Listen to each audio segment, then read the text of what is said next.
Hello friends, welcome to your channel market update. यहाँ हम बात करने वाले हैं आज आईआरसीटीसी और आईआरएफसी के और उनके फ्यूचर प्लान्स के बारे में। एक्सपर्ट्स की क्या राय है इन दोनों शेयर्स के बारे में कि क्या करना चाहिए इन शेयर को। क्या करना चाहिए, कुछ मत करो, खरीद लो, बस खरीद लो, अब भूल जाओ, जोक्स अपार्ट, है ना। बट ये दोनों शेयर मार्केट में ट्रेंडिंग है और काफ़ी नज़र बनी हुई लोगों की इन पे। आईआरएफसी का आईपीओ लोगों ने ले रखा है, तो लोगों को टेंशन है कि क्या ये शेयर वापस अपने उस रेंज तक पहुंच पाएगा जिस रेंज पे आईपीओ लॉन्च हुआ था। तो बात बढ़ते हैं और इन दोनों शेयर के बारे में बात करते हैं। तो आगे बढ़ने से पहले आपसे एक रिक्वेस्ट है कि अगर आप मेरे चैनल पर नए हैं तो प्लीज़ मुझे सपोर्ट कीजिए, लाइक शेयर एंड सब्सक्राइब कीजिए, जिससे कि मार्केट से रिलेटेड सारी जेन्युइन न्यूज़ को मैं आप तक ला सकूं। कंप्लीट इन्फॉर्मेशन के लिए प्लीज़ वीडियो में एंड तक बने रहें ताकि आप चेक कर पाएँ कि क्या इंडिकेटर्स मैंने आपको शो किए हैं और उनके क्या इम्पैक्ट देखने को मिले हैं। एक नज़र डालते हैं आज के मार्केट इंडाइस पे। मार्केट इंडाइस में आप चेक कर पा रहे हैं कि मार्केट में एक ठीक ठाक सी तेज़ी देखने को मिल रही है। अभी कुछ देर पहले ही मार्केट काइंड ऑफ न्यूट्रल था और मॉर्निंग जब मार्केट स्टार्ट हुआ था तो मार्केट ऑलमोस्ट डाउनफॉल पे था। तो मार्केट हल्की बहुत गिरावट के साथ स्टार्ट हुआ। न्यूट्रल होने के साथ साथ अभी मार्केट हम जिस तरह से अभी की रेंज में देख पा रहे हैं, मार्केट आज अब इतने टाइम पे एक अपर साइड मूवमेंट करता हुआ दिखाई दे रहा है। अब बात करते हैं हम आईआरएफसी के बारे में। आईआरएफसी की डेटा पे अगर एक नज़र डालें तो हमें देखने को मिलेगा कि आईआरएफसी पिछले एक वीक से 24 रुपये और 25 रुपये की रेंज में घूमता हुआ नज़र आ रहा है। जैसे कि आप देख पा रहे हैं, इस रेंज से लेके यानी 15 से 20% का, 15 से 20 पैसे का उतार चढ़ाव देखने को बैक टू बैक देखने को मिल रहा है। ये रहा एक दिन का डेटा। अगर हम बात करें एक वीक के डेटा की, एक वीक के डेटा की बात करें तो हमें पिछले एक वीक में माइनस में 1.40 की गिरावट देखने को मिली है, जो कि कोई बुरा साइन नहीं है क्योंकि मार्केट में ये शेयर इतना पुराना नहीं है और बैक टू बैक जिस तरह से मार्केट में अभी तक हमने देखा कि उतार चढ़ाव देखने को मिल रहा है, तो उसका डायरेक्ट इम्पैक्ट तो हर शेयर पे पड़ना ही है। बात करते हैं एक मंथ का डेटा का, तो एक मंथ के डेटा में आपको इसमें 2% का आपको हाइक देखने को मिली। और अगर ओवरऑल की बात करें तो अभी ये माइनस का 0.40 की गिरावट देखने को मिली है इसमें, जो अभी जब से ये लिस्ट हुआ है। तो मेन इशू क्या है कि ये शेयर मार्केट में लिस्ट नया हुआ है, 6 महीने पुराना भी नहीं है अभी शेयर।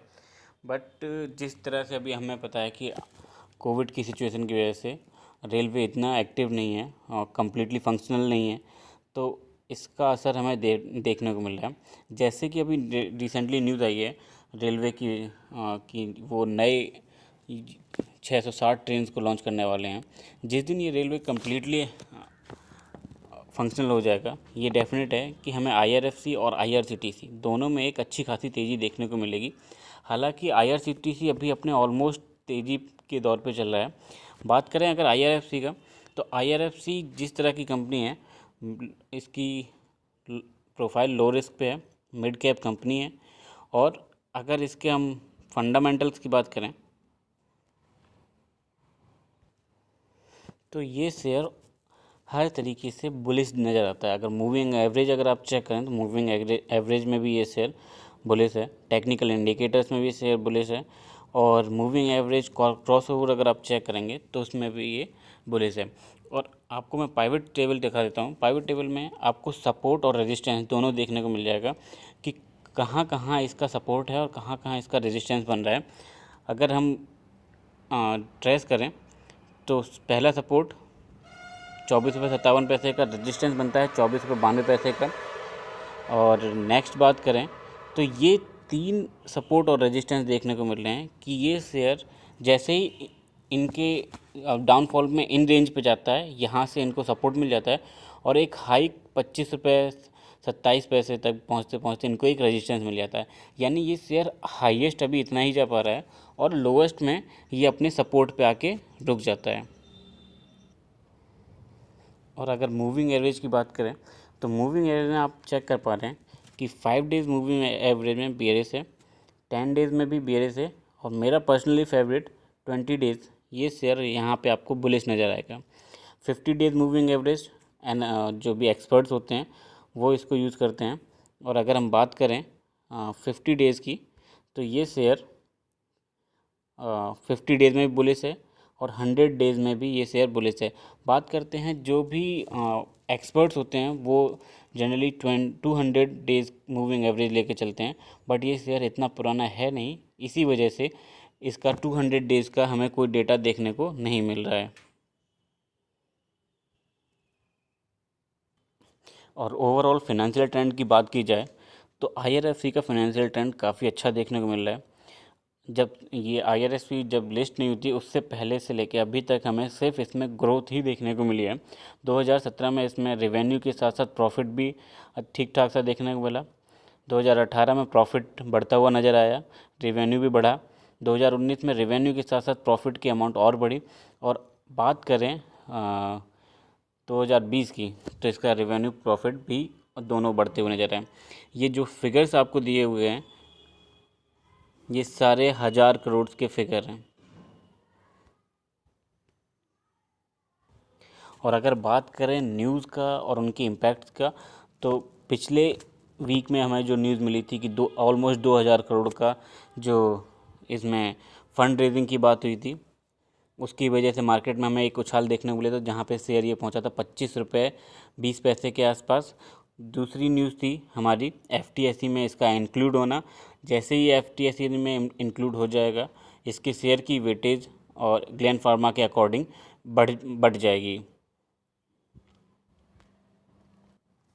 अगर IRFC की बात करें तो ये शेयर हर तरीके से उन लोगों के लिए बहुत अच्छा है जो लॉन्ग टर्म के लिए जाना चाहते हैं, और जिन लोगों ने इसमें ऑलरेडी अपना IPO से स्टार्टिंग उनको है इस चीज़ का थोड़ा डर, क्योंकि जब से ये लिस्ट हुआ है ये अपने एक IPO जिस दिन लॉन्च हुआ था 26 रुपये 20 पैसे से 70 पैसे से ऊपर ये शेयर गया नहीं। तो सभी को ये लग रहा है कि ये अभी दोबारा कब 26 रुपये की रेंज में पहुँचेगा जिनका IPO हुआ था। तो डरने की बात नहीं है। जिस तरह से आपको कंपनी की प्रोफाइल में देखने को मिल रहा है कि ये मिड कैप कंपनी है और इसमें लो रिस्क है, यानी जो रिस्क प्रोफाइल है इस कंपनी की वो बहुत ही लो है। तो बने रहें, ये शेयर आपको लॉन्ग टर्म में एक अच्छी खासी तेज़ी दिखा सकता है।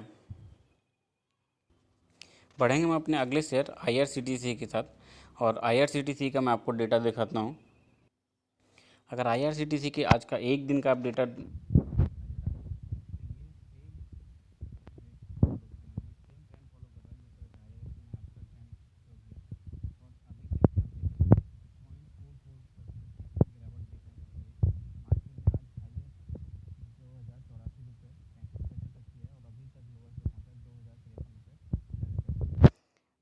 ये IRCTC अपने लाइफ टाइम का ऑलमोस्ट हाईएस्ट पे चल रहा है अभी। अगर एक वीक की परफॉर्मेंस में बात करें तो 0.49% की आपको बढ़त देखने को मिलेगी, और अगर एक मंथ के इस डेटा की बात करें तो 8.95% का रिटर्न है। 1 ईयर में यही रिटर्न चेंज होते हैं 46.77% पे, और 5 ईयर्स में इसका रिटर्न आपको 184.84% देखने को मिला।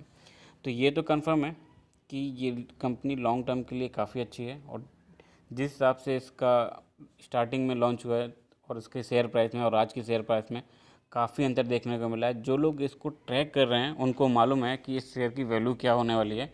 और अगर कंपनी की प्रोफाइल के बारे में बात करें, कंपनी मॉडरेट रिस्क पे है, यानी रिटर्न के मामले में रिस्क है पर शेयर मार्केट है तो रिस्क कंपलसरी है। कंपनी मिड कैप है। दूसरी चीज़ कि ये मोनोपोलीज कंपनी IRFC IRCTC, यानी इनका कोई मार्केट में कंपटीटर नहीं है, ये खुद में ही सारा कुछ डील करते हैं। तो बेस्ट बेनिफिट इनके लिए ये है कि आने वाले टाइम में जैसे ही रेलवे कम्प्लीटली फंक्शनल हो जाती है इन शेयर में हमें अच्छी खासी तेज़ी देखने को मिल सकती है। अगर बात करें इसके टेक्निकल इंडिकेटर्स के बारे में तो मैं आपको दिखा टेक्निकल इंडिकेटर में आप देखिए जिस तरह का आपको चार्ट IRFC में देखने को मिला था सेम वही ट्रेंड यहाँ पे भी फॉलो हो रहा है। इस शेयर का भी मूविंग एवरेज बुलिश है, टेक्निकल इंडिकेटर बुलिश है, और मूविंग एवरेज क्रॉस ओवर भी बुलिश है। अगर हम पाइवट टेबल की बात करें तो सपोर्ट और रेजिस्टेंस आप चेक कर सकते हैं कि इसका सपोर्ट और रेजिस्टेंस क्या रह चुका है अभी तक, यानी कहाँ तक ये शेयर डाउन होता है और कहाँ तक ये जाके इसको रेजिस्टेंस मिलता है। बात करें अगर IRCTC की तो मैंने ये शेयर 900 रुपये में उठाया था, बट जिस तरह से इसका पैसा बढ़ा और लॉकडाउन लगा तो डर था, इसीलिए मैं इस शेयर से ऑलमोस्ट 1600 के आसपास में मैं इसे निकल गया था। तो मुझे आज इस चीज़ का दुख होता है क्योंकि मैंने ये शेयर उतने टाइम बेच दिया था।